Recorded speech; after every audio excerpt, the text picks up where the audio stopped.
Hey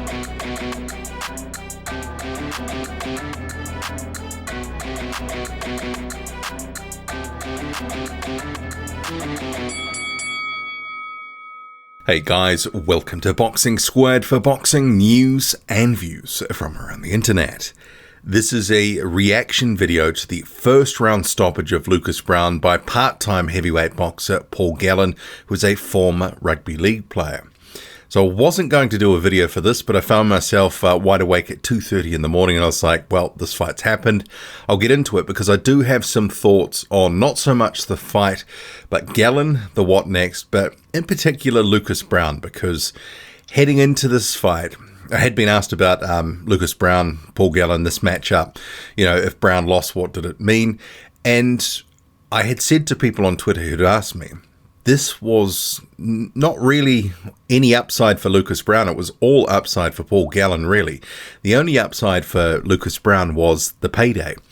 Because had he beaten Paul Gallen, a part-time boxer who's, you know, just retired from a different sport, well, so what? But if he lost to him, and especially if he was stopped by Paul Gallen, then that just confirmed that Lucas Browne is all washed up, that he is a journeyman. He is 42 years old now. He's just been stopped in one round by Paul Gallen.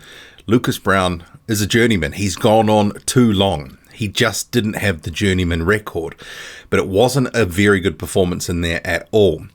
And in recent years, I've said Lucas Browne is a knockout waiting to happen. I said that ahead of the Dave Allen fight, and he was stopped. And since then, there's been diminishing returns with his fights. He hasn't looked good.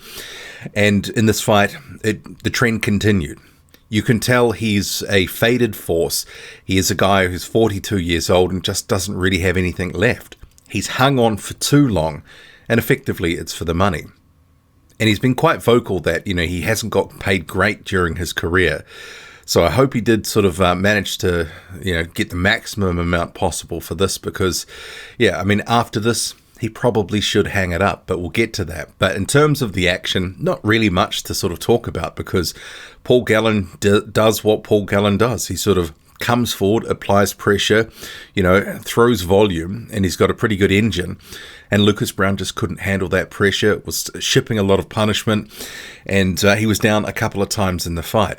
It was all she wrote. So Paul Gallen stays unbeaten, stops Lucas Browne, the former WBA regular belt holder, 42 years old now.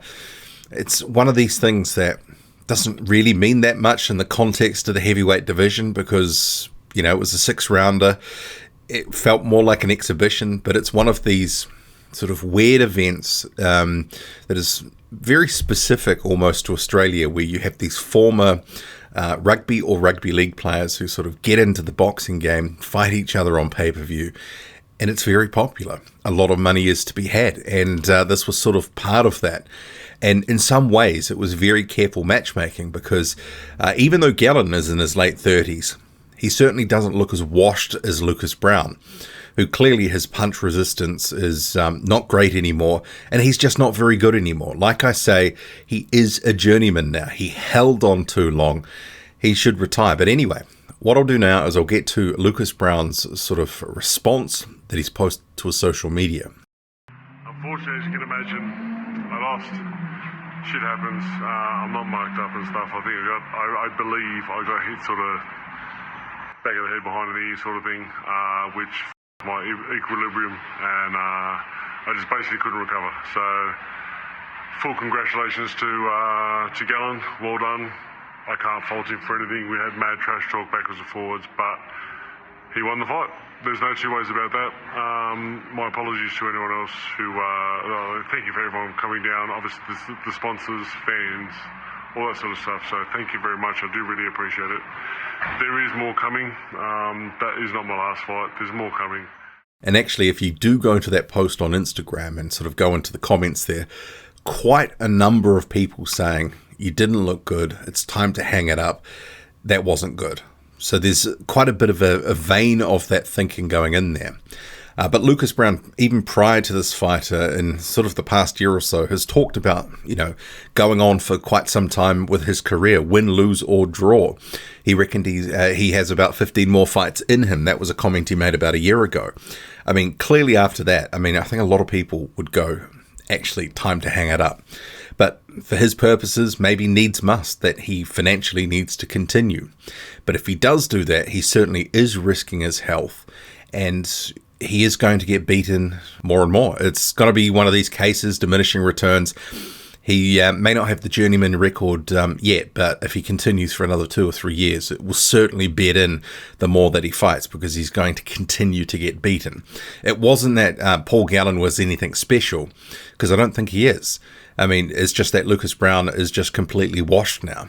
And I'd said that, for the past couple of years. And some people, their sensitivities were hurt by that, but he's just not very good anymore. But as a guy that's a fighter over 40 years old, what can we expect? I mean, it's, pretty standard that guys of that ilk, of that age, generally are not very good anymore, that there is diminishing returns, the athleticism, their ability, reflexes, everything. It's sort of downhill.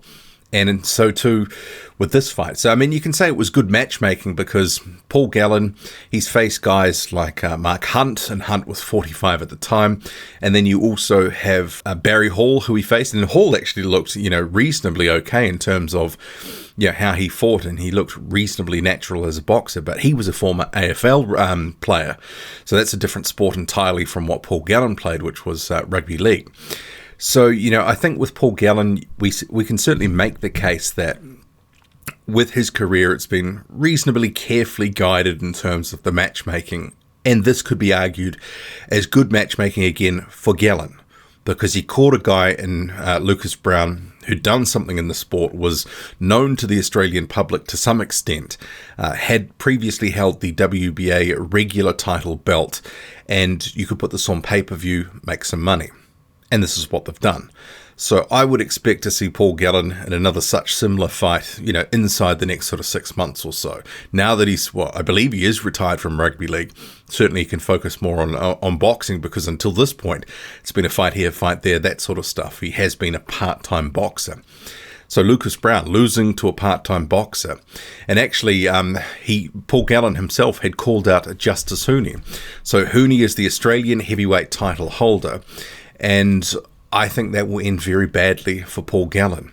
In terms of Justice Hooney, he had responded to Gallen mentioning his name the other day by saying, "I'm glad there are some boxers out there calling me out now. I'm really happy with that. It's a Queensland, New South Wales thing. If I win in the first fight, you could definitely have a rematch. It would be awesome. It would be like State of Origin." He's very tough. He's pretty ring fit. Skill-wise, I don't think he comes close to me. Just his toughness and fitness, that's pretty much what he's got going for him. That's what won him his fights, his fuel tank. He just keeps going, and he always is on your chest. And that certainly is what we saw against Lucas Browne, that he was coming forward, letting his hands go, and Browne just didn't really have too much answer for it. And I have seen a couple of people, even in the comment section of that video that Lucas Browne posted to social media, someone was saying that he took a dive. I mean, I just think that the punch resistance is gone now. That it was one of these cases that, like I say, no real upside for Browne apart from the payday. But this just confirms that he is, I think he's done, and has been done for some considerable time, but he's hanging on for the paydays. So it won't surprise me if he's wheeled out again against other opponents, maybe even Justice Hooney. He's talked about potentially later in the year facing him. There was potentially a Fabio Wardley fight in the offing at some point. I mean, that was meant to happen earlier this year, but was delayed. So who knows if some of these will get resurrected, but we know which way the result is going to go in those sorts of fights, and it's not Lucas Browne's. What do you make of it all? Drop a comment, loud and often. Hit like, hit subscribe. Follow me on Twitter, boxing_squared. I'm out.